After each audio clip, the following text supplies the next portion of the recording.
I am Cyril Stober, and I welcome you to this special interview with the President of the Federal Republic of Nigeria, Muhammadu Buhari, GCFR. Mr. President, thank you for speaking to the NTA. Thank you. Well, I'm just thinking to start off, Your Excellency, you just clocked 79. How does it feel, especially bearing in mind that you have enormous responsibilities on your shoulders as President of Nigeria, a rather complex country? Yes, I think COVID-19 has come to our rescue in the sense that the amount of people that need to see you can't see you, so that really gives you more time. And about my age, yes, I see my colleagues, they are now resting, and I assure you that I'm looking forward to the next 17 months when I too will have to be less busy.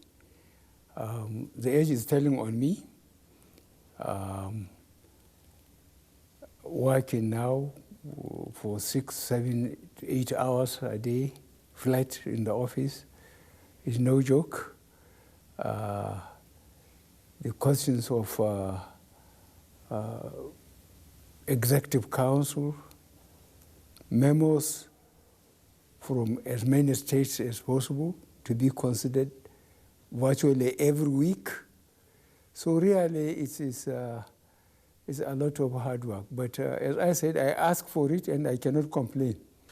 So, Mr. President, would that be the reason why, as you marked your 79th birthday, you said you were looking forward, or you can't wait to hand over in 2023 and retire to your farm? Why is that? Yes, because, look, as you know, I have been a governor. I have been a minister. And I'm in my second term as president. So I have gone through all the system. And really, what else can I do for this country? I have given my best, and I hope after I leave, Nigerians will reflect and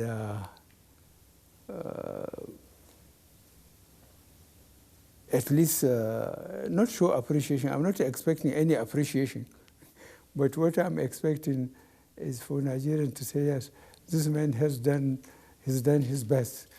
That's the most I'm expecting from Nigerians. But it's no joke, I'm telling you. Look at what the problem we are having in the southeast now. How many police stations were taken over, weapons missing? We closed the border with Benin, we closed the border with Niger, but we have to accept the reality that the weapons are coming from our own armories. Police stations are being attacked and so on. So our main problem is, I hope I will leave a more secure Nigeria than what it is now. All right, so Mr. President, that easily is one of the biggest challenges in Nigeria today, the threat to security. And it would seem that the more that is put in, the more complex the situation gets. And Nigerians ask, is the government capable of solving this problem before handing over in 2023? Yes, the government is capable and is going to do it because members of the security, the armed forces and other law enforcement agents, their own security depends on one Nigeria. So no matter when people are selfish, it's their self first. So even for their own selves, they better stabilize Nigeria, and I believe they will do it. I know we are short of resources. For example, dealing with the militants, if people bother to reflect on how we find the northeast and south, and how much progress we have made, and acquiring helicopters, aircraft, their maintenance, their ammunition, armored cars, to counter effectively the bandits. They cost money and they cost time for training and adaptation. Let's look at another part of your government's program. Security is just one aspect.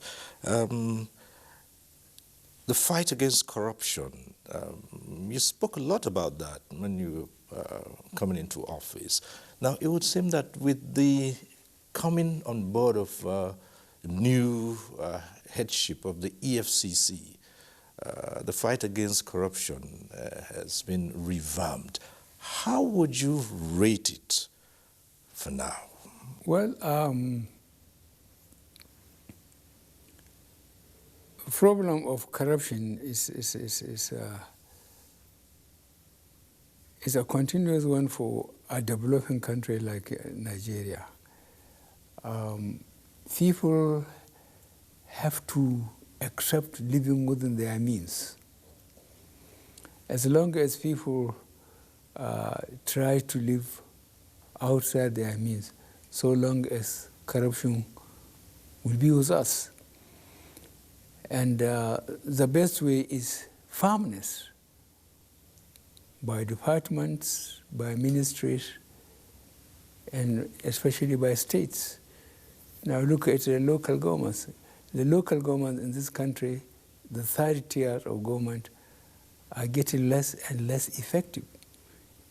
And they are supposed to be the most effective because they deal with from the bottom upwards, especially in terms of education, healthcare, which is the basic things for the majority of Nigerians. Educating the people or the children, and the healthcare for families and so on. So Nigerians must conserve resources to effectively give education and healthcare to the needy.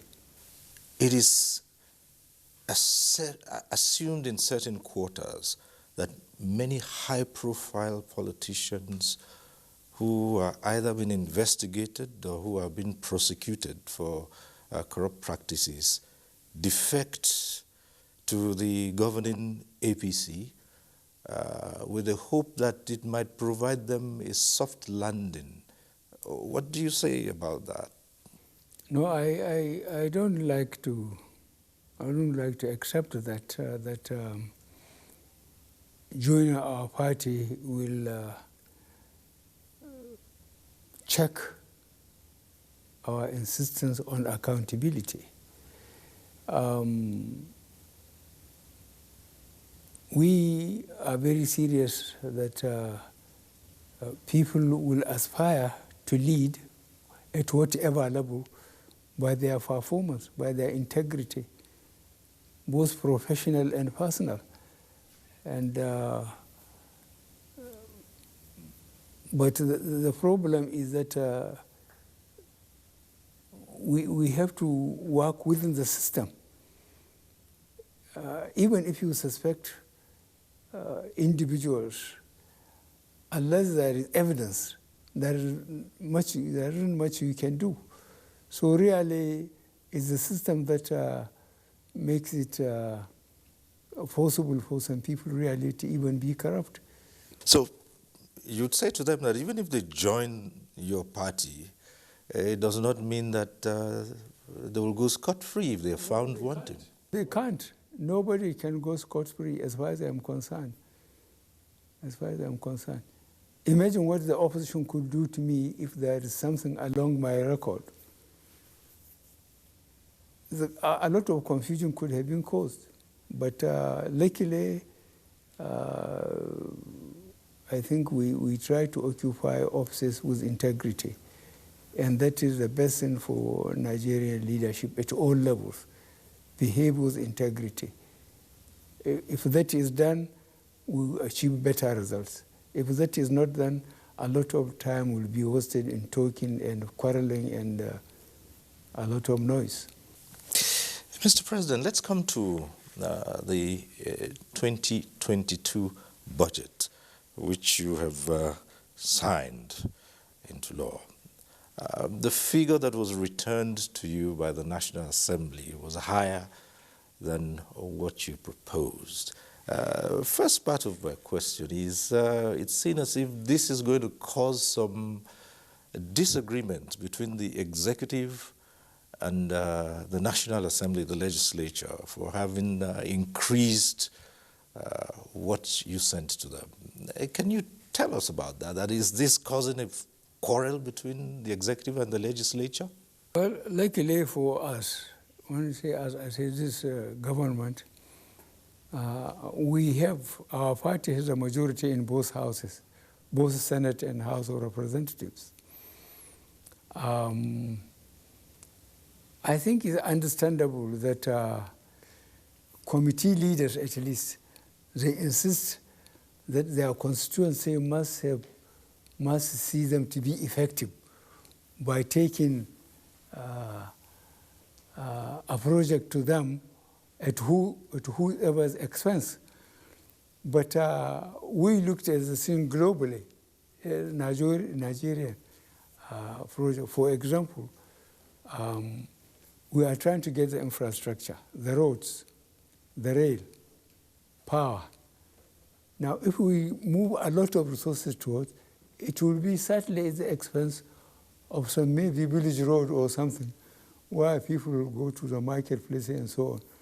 But what bothers them is their own immediate request, not at the national level. So it is the government's problem to try and strike a balance between its infrastructural priorities and some constituencies. Some constituencies, especially those constituencies that really elected members of the government. But those who don't elect us, let them live with their own problem. But they will not be denied. They will not be denied what government ought to do to them, especially in terms of education, health, and some infrastructure. For example, we can't say roads cannot go through a certain town because that town did not vote for us. We can't do it. Okay, so in this case, it's not just a quarrel. There's no fight over you've increased the budget, and there's no such fight, really. Well, all I did is I feel to them that there will be less constituency conscience. Let them be more national in their perspective, in their idea of the country. If I might just take it a little bit further, how do you respond to the feeling that the current National Assembly is perhaps completely under the influence of the executive? No, I don't think so. As I said, we consider ourselves lucky. Our party has a majority in both Senate and the House. So it's natural, I think, for the committee members to be members of our party. And is the members of the committee and the leaders would not like to be seen to be anti-leadership of the party in terms of the Senate President, the leader of the House, the Vice President, and the President. They wouldn't like to do that. So it is, I think the opposition has a problem because the majority of the members will have to support the leadership, of the country because they are from the same party. Well, Mr. President, there are still areas of, I wouldn't call it dissent, I'd say maybe disagreements. And one clear case is the Electoral Amendment Bill, which you withheld assent. At the time the National Assembly passed it, the provisions particularly dealing with direct primaries for the political parties, many people said the Buhari we know will sign immediately because he sides with the people who should participate fully in electing their party leaders. But you withheld assent. Can you explain further why you took that decision? Yeah, well, my explanation is that people should be given a choice. That is direct, and then when they come together, you know, without necessarily going to the polls and so on. And I think there are three ways: direct, indirect, and consensus. So people should be given the option. If they wanted to go direct, let them go direct. If they want consensus, let's have them consensus. The important thing is to show Nigerians, wherever they are, that we respect them, that they are the ones that decide what to do, who to vote, under which party, that we do not allow anybody to raise an army of thugs and intimidate people and make them vote the way he wanted. That's our objective. And we hope Nigerians will appreciate it, that we respect them. We don't allow anybody, no matter how resourceful or influential the person is, in whichever party, you know, to raise an army of thugs and force his candidate on the constituencies.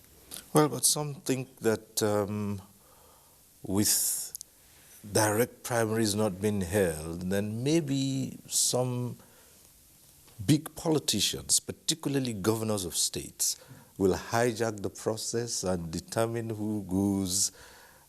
Perhaps that was the consideration. The governors were like me, were all going, except for a few. But if they want to be kingmakers, that's where they will have a lot of problem. If they want to institute somebody must inherit them from their party or from elsewhere, then that's where they will have a lot of problem. But if they have free mind, just to make sure the system works, I think it will be cost effective. This is what I believe, and that's why people are trying to ask me, who do you want to succeed you? I say, no, I'm not a kingmaker. I tried 3 times, and the first time I said, God did, and God came. Well, speaking of this, Mr. President, you say you're not a kingmaker, but in your party, the governing APC, you're considered as the leader of the party. So the question here is, the APC is going through tough times with regard to a convention that will elect its officials. And within the party, there's so much disagreement. Some people have even threatened that they would make sure it doesn't hold. What is your position on this? My position is simple.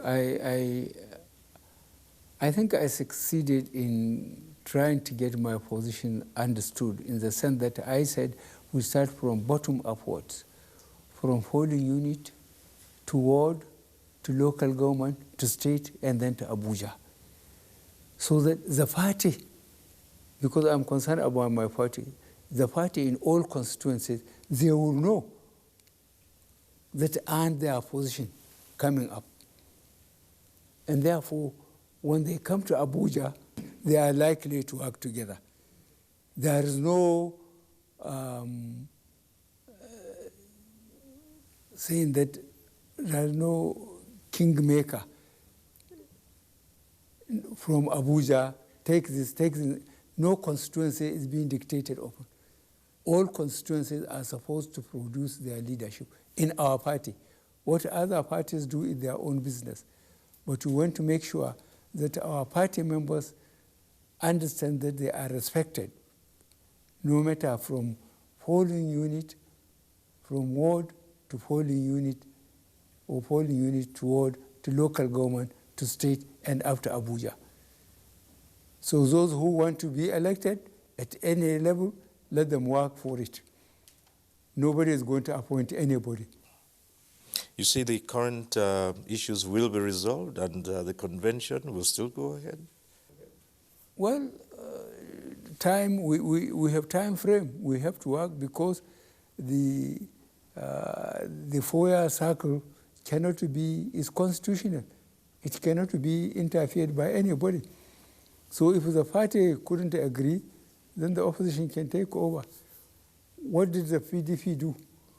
They thought that the opposition cannot come together, but when ACN, ANPP, CPC, Abuja came together, before PDP realized that they were off, they are still off. So they can see it. All right, Mr. President, let's come back to the government. Your government has invested massively in infrastructure development, and some of these projects have already been delivered. How did you manage to do this in spite of the lean resources and COVID-19, which nobody expected? I think I realize and I'm convinced that you cannot have a sustained development without infrastructure. Unless we have got the roads, the rail, and power, we'll be wasting our time. But when you get the roads, when the roads are quite good, people from the rural areas can move to the towns and go back, bring their food items or whatever, or come and buy and sell and so on. When you get the infrastructure, when you get the infrastructure right, the rail, then there will be less heavy trucks on the roads, and the roads will last longer, and you need less for their maintenance. When you have power, people will not be buying generators, so people will switch on. All we have to make sure that there is power available, and we improve security, and people will mind their own businesses. But when you don't have the infrastructure, when the roads are not good, when there is no rail, when there is no power, I am afraid you are pushing people too far. Speaking of power, Mr. President, quite recently you appointed a new minister. Is that a sign that you were not pleased with the development of the power sector? I mean, electricity generation and distribution are still very problematic now. Yes, well, I just have to try another member of cabinet that I thought really will understand being an engineer and appreciate our problem of power. Power is absolutely necessary to Nigeria. We are even thinking of Mambila and so on. The Ministry of Water Resources is doing his best, repairing the dams, trying to bring out the power part of them to be operational and so on. There's a lot of infrastructure that need to be rehabilitated so that we can make power available. When we make power available, then there will be less demand of petroleum products. There will be less problem for generators, which means there will be less need for foreign exchange to be importing machinery and so on. The linkages between having power and not having it are very clear for those who look at the national economy. With respect to power generation, many Nigerians would like you to give them their word and that the power situation will improve. Well, we have to try and see how can we do it. And luckily, technology is maybe coming to our rescue in terms of using solar. You see, conventional power, the lines, they are so costly and easily sabotaged. Remember, a number of lines are sabotaged in the northeast by Boko Haram and so on. But when it is, when we are using panels, solar panels, you can't cover the sun. So technology is coming to our rescue. I think we have a program of of investment and improvement on power generation, distribution throughout the country. And we know Nigerians, when you provide that, I think a lot of them will look after themselves. Let's go back to the global pandemic which has hit the world. COVID-19, it continues to ravage the world, and now we have the variant Omicron. What is your government doing to develop the capacity within this country to be able to have local solutions to these challenges, like developing or producing vaccines, so we don't depend on the world, people who donate, and sometimes they donate vaccines which are close to expiry? They are working very hard, working with the Ministry of Health to develop vaccine, as we mentioned. We are working very hard to, but we shouldn't make any noise about it until we succeed. This is the important thing, but we are doing something about it. But COVID-19 has no respect, I think, for power or technology. Otherwise, they wouldn't start with America and China. Who are we at the bottom of the ladder? It's a very mysterious development, and Nigeria is not doing badly. Under the secretary to the government, they are doing very well. They are all over the place. And encouraging people to take the inoculations and so on. Well, Mr. President, we must thank you for speaking to us at this point, and I'd just like to take the opportunity to say Happy New Year to you. Same to you. Thank you very much.